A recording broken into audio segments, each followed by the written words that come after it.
afternoon, everybody.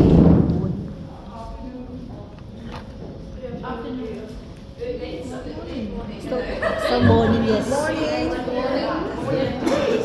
afternoon. Morning. My name is Cindy Knowles. I'm with your agency. What we do is skills development around the circular green economy, which incorporates agriculture, medipreneurship, agripreneurship, entrepreneurship, and urban survival. So the concept of this is to be sustainable through teaching people how to be sustainable. So you start with, and it covers food, water, and energy security.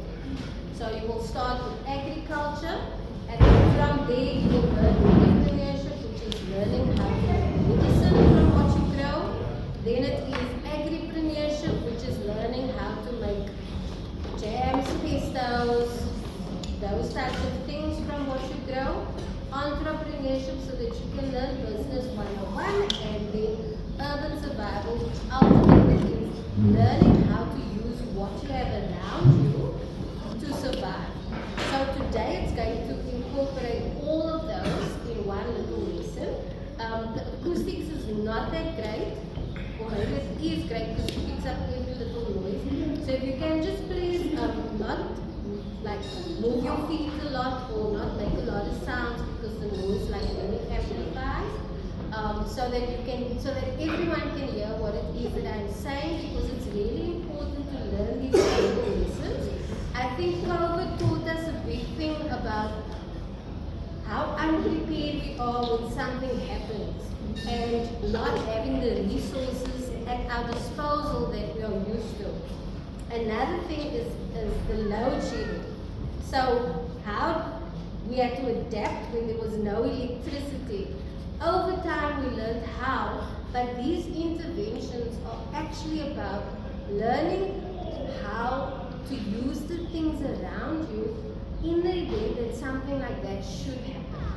So that you can still continue your business journey.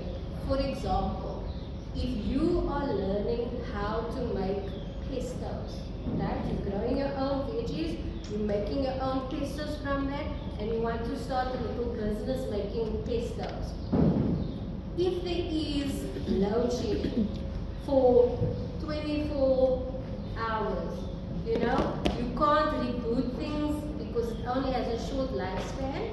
So what do? How do you continue your business when there are no resources?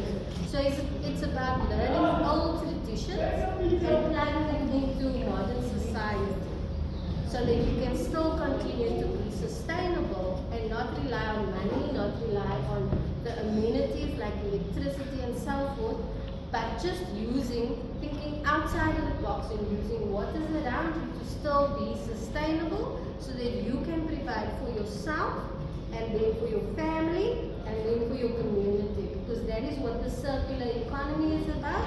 The circular green economy is about incorporating those things in a green, sustainable way, so that you can then ultimately provide jobs for yourself and your community. You then start using that money, and it starts generating, and you can actually empower your community through small interventions like this. So that is basically what we teach in a nutshell.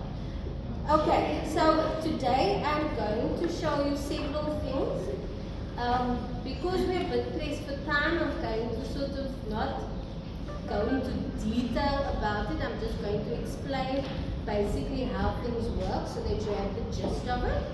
And the main thing about today is I'm going to show you how to make jam from an indigenous plant, how to filter water, and other things like that. So for example, if you are in a situation where there is no electricity, or you're out in the boondocks, or a survival situation, whatever, you then look at the plants around you, you see some spekboom, you know what its properties are, so you decide you want to make some yummy jam for your family. You don't have a lot, is not money. So then what you can do is you can make a little stove. So you just take an old tin. It can be any size, preferably the size or big coffee, but it can also be smaller. And then it will already have this hole. If it doesn't have a hole, you make a hole here. Okay? Then you have to cut out like a window in the middle. It needs to be like your hand size. Okay? Both sides and like that. That will be your stove. And because it's thin, it will sort of create all that heat inside. Your fire lighter, you take an old tuna tin, you take some cardboard, and you fold the cardboard up like that into a circle, and you place it in the middle here. You then douse it with old cooking oil, or you can douse it with a melted candle. It's up to you, and it depends on what you have. If you don't have a tuna tin, you can use a bigger tin or a bean tin, and then just cut it to the size. Whatever works for you, remember you need to think out of the box. So you douse it with that. I just want to light this fire. Just douse it in the bowl. I've also seen steel wool being used. Yes, the beauty of it is there's many ways to skin the cat.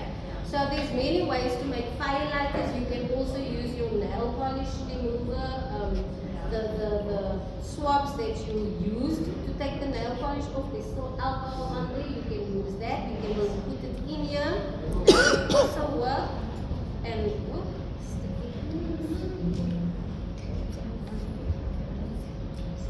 so there's many different ways that you can actually do this.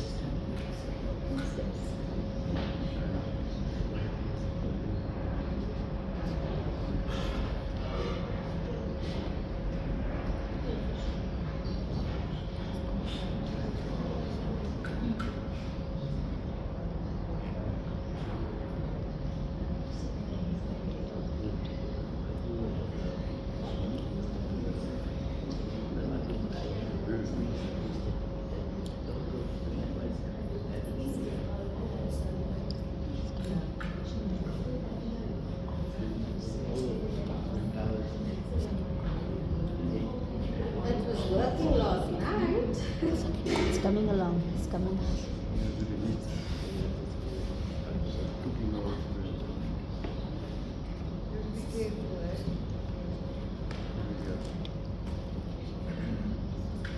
So last night when I was trialing this, the wind was blowing like crazy, and I was obviously doing this outside. And it was burning. I don't know if the wind affected this. I don't know. So I should blow it. Maybe you should blow it like To blow it.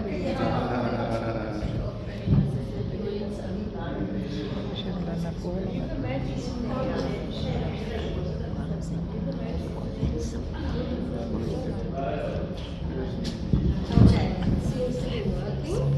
So this you will then place inside of the tin.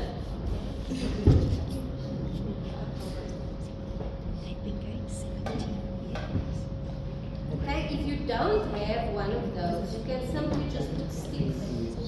Gather quite a few sticks and you put that in there, and you just use it like a normal fire, organic. Same type of concept. Okay.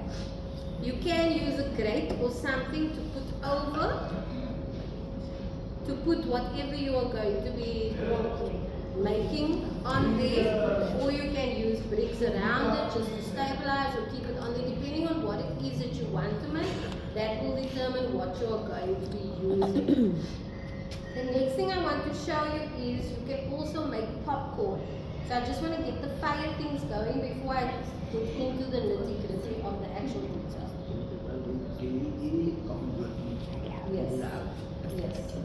Empty. Anyone.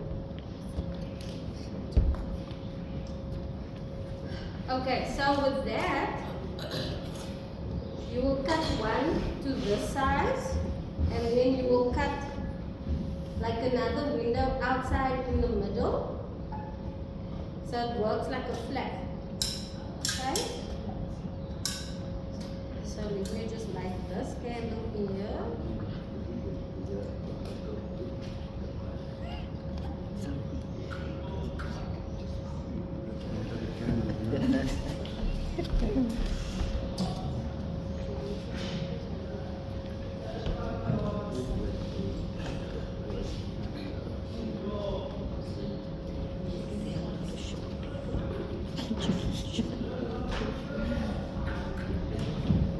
I don't know what's up with my candles and lighting things today. It's just jizzing me.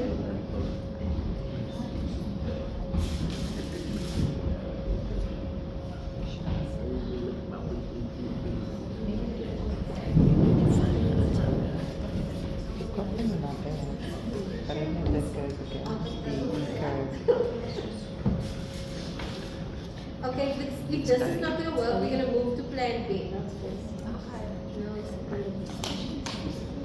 so you will take your popcorn. And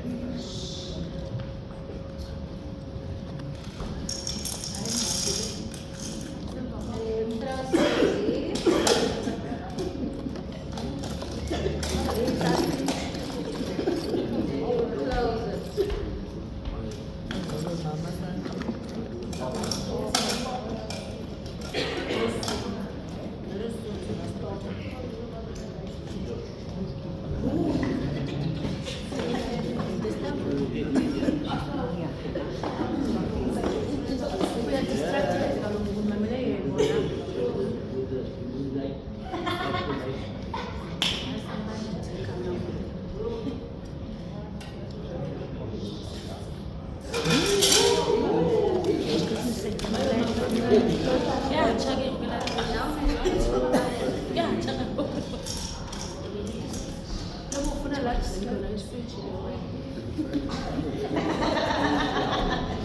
Okay, so we plan B is a bit difficult. I suppose you have to just try and improvise.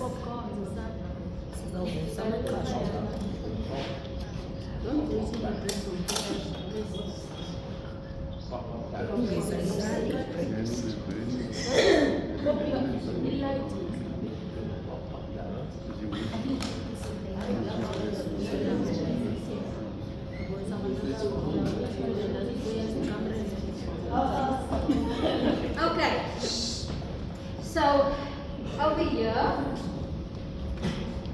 these are two different ways to filter water. The one is that you can take your dirty water, and this is for emergencies. Sometimes, you know, the city is busy refurbishing pumps or whatever, and you're out of water for hours, sometimes days. That's been happening a lot lately. Oh, there's a pop. Okay, so then, if you don't have water and it's just dirty water around, these are just simple ways that you can filter water. It will take quite a while. You put your dirty water in the one jar that needs to be elevated for gravity to happen. You take a clean cloth and then you put the empty jar here. And then the water will then travel up through the fibers. It's called capillarization. It's the same thing like, you know, when you're busy,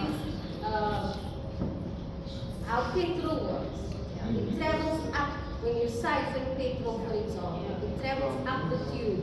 That is called capillarization, where the water or the liquid molecules, they adhere or go against the sides, and the gravity and pressure works together, so it forces them to go up and they move up on their own. Okay, so this is the same type of concept. It will filter through all the different fabric weavings, and that will then filter and purify the water, and it will come out clean. But always boil the water, because some toxins might not be able to filter out. So boil the water afterwards. This does take a while, but it is a life hack. Another one is you put some water in a jar or whatever, and then you use moringa seeds. Now moringa seeds pull out the toxins in the water and purify the water at the same time. So if you don't have any charcoal or anything that normally is used to filter water, you can use moringa seeds and it will save your life. Also some nutrients will go into the water as well. But you have to break the husk. So there's the shell on the outside, you have to first break that shell off. And you're left with a little white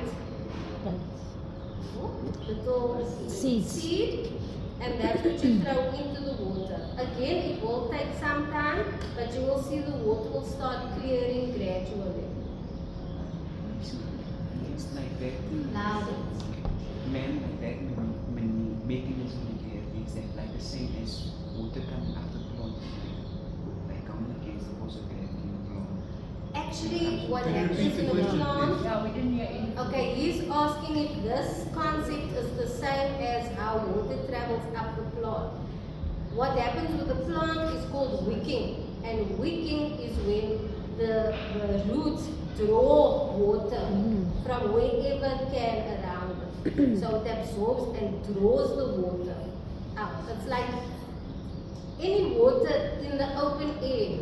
You'll see it will get less and less and less because the air is wicking the water. It's sort of evaporating, but also with the wind and all those types of things, that is also the concept of wicking. So with roots, it is actually wicking, and also the plant itself absorbs and pulls and draws the water itself.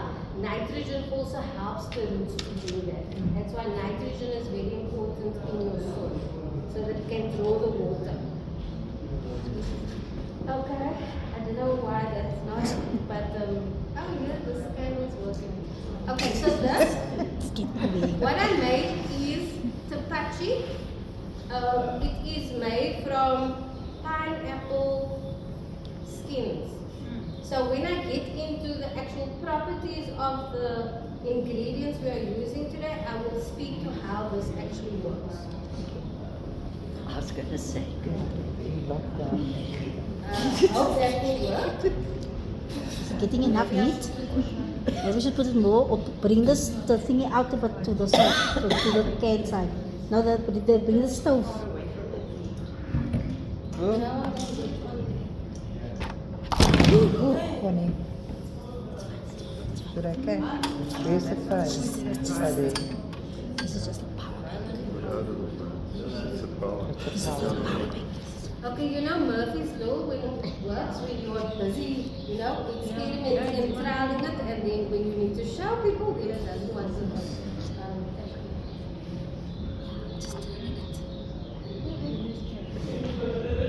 Okay, so now today's purpose is, I'm going to show you how to make bread on a stick.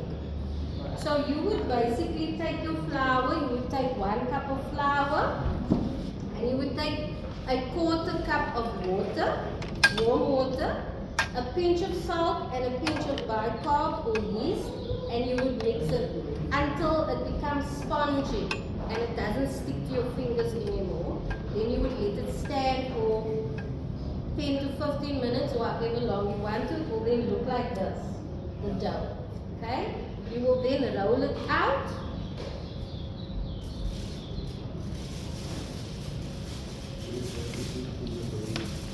You will then roll it out, and then it will look like this. Okay? Then you will cut it into strips.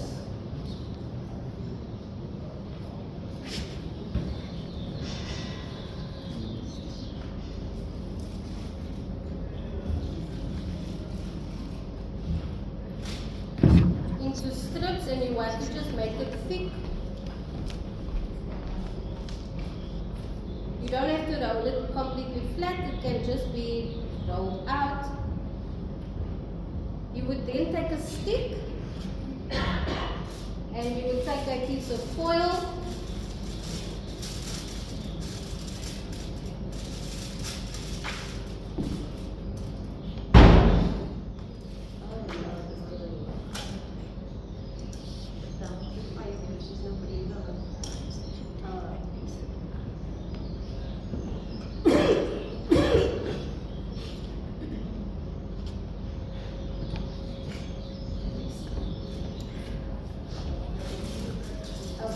would then take your stick and you would bend it like that, and then you would twist it around your stick. So the purpose of this is to reflect the heat onto the inside of the bread. Then you would take your dough and you would fasten it to the top like that, and then you would roll it around your stick like that.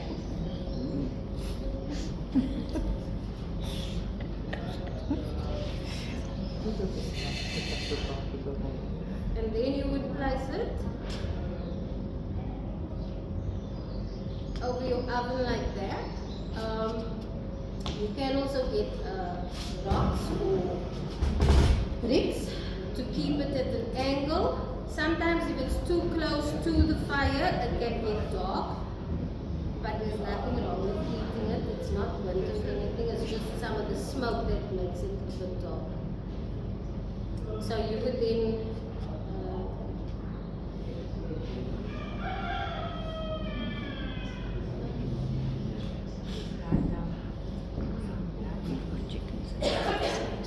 keep it over the fire like that.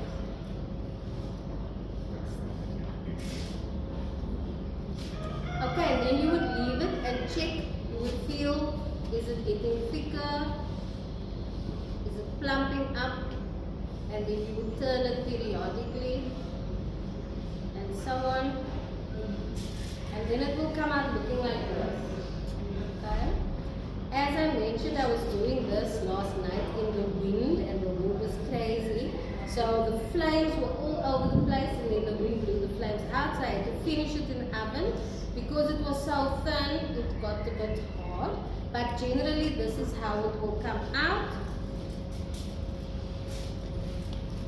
Like this. So you would then take, you would loosen the foil from the stick slightly, and you would then pull it off the stick.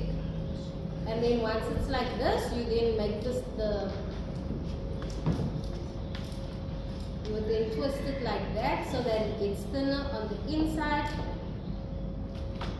and you would pull it out.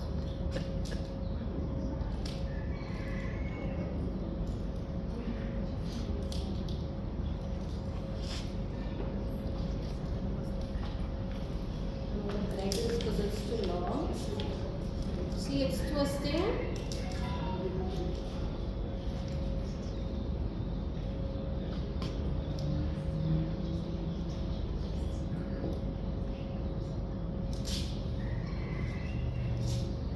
And you will pull it out. Okay, so then you can take pieces. It would be softer obviously because you would do it over the fire. You can then either put some pickled vegetables on it, or some of the jam that we are going to speak about today. You would then dip it in your jam or spread it on your jam. Whatever works for you, that is what you will do. What you can also do is you can take herb butter or mix a couple of herbs with butter and slather it on. That is also something you can do. It is up to you. You can take cinnamon and you can actually put it on the dough and then wrap it around your bread. It is up to you. You can go crazy with what you want to do. So that is how you make the bread dough.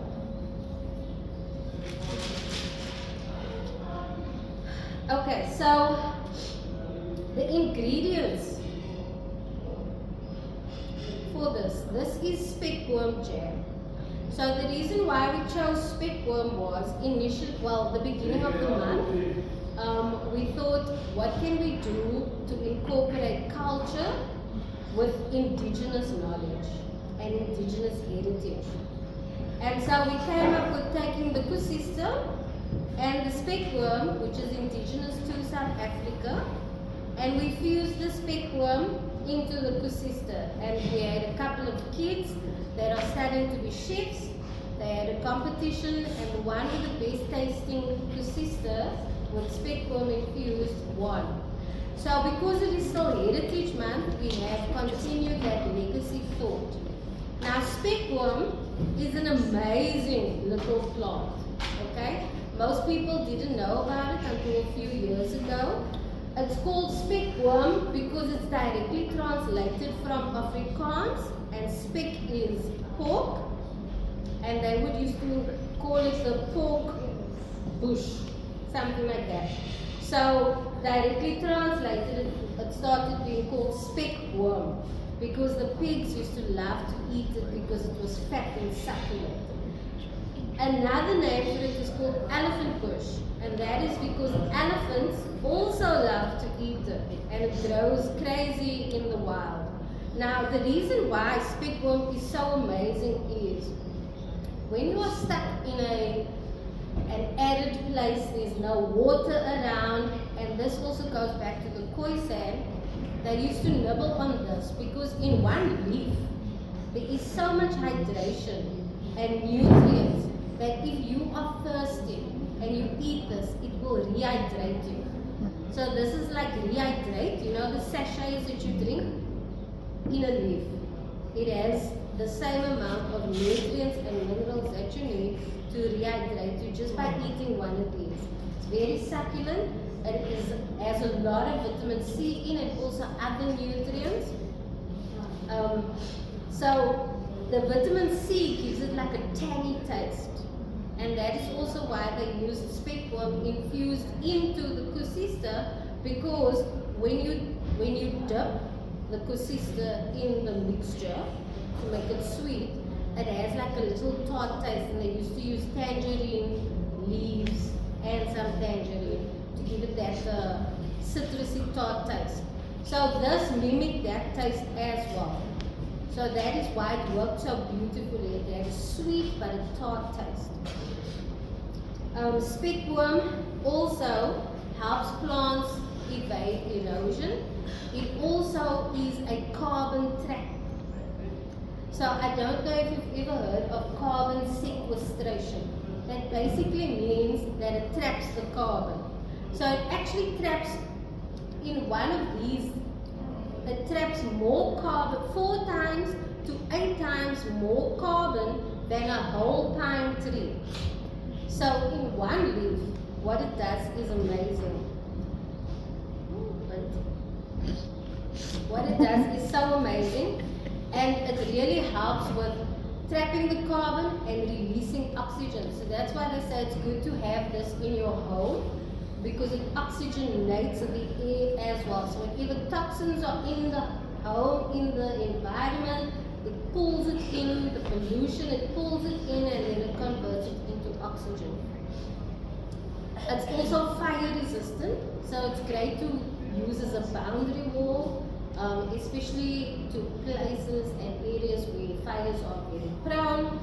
And it helps with your bone health, it helps with blood clotting, and because it's nice flavor, it generally just is a nice plant to incorporate into whatever foods you like. So you can saute it, you can use it as is in salads, and today we made a jam from it. So another ingredient that I used in the jam was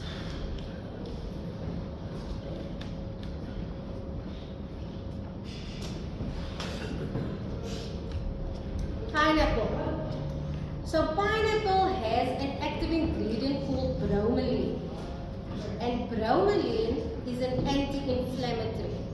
So if you have arthritis or any type of inflammation in the body, bromelain actually helps counteract that, or helps relieve your inflammation that you have. The one amazing thing about bromelain is that it also helps respiratory problems. So you'll find bromelain is an active ingredient in a lot of cough mixtures because it helps break up the mucus, and then it helps open up the passage, the airways, and then it helps you breathe better, and it brings the mucus out as well. So if you have a cough, it helps with that. If you have a chest infection, it helps with that. So you can incorporate it in various ways. If you want to make it into a cough mixture, you can take the skins and then you can put it in a pot with some cinnamon and cloves and water, and you boil it. That then releases the active ingredients in the cinnamon and in the cloves, which is antibacterial and antimicrobial, so it fights bacteria and all those types of things. Mixed with the bromelain, that then fights whatever infection you have and your cough and your respiratory issue. So pineapple skins are really amazing. But I took the pieces of pineapple for the jam. Very little, but I took it. It also has anti-cancer properties. It helps with eye health. And it also is rich in vitamin C and beta-carotene. So the beta-carotene is what actually helps with your eye health. And then your vitamin C is for immune boosting as well, as you know. It also can clear your sinuses when you drink it. Now, you can use every part of the pineapple. Most people only know to obviously eat what's inside and they discard the skins. But the skins has what you call natural yeast on it.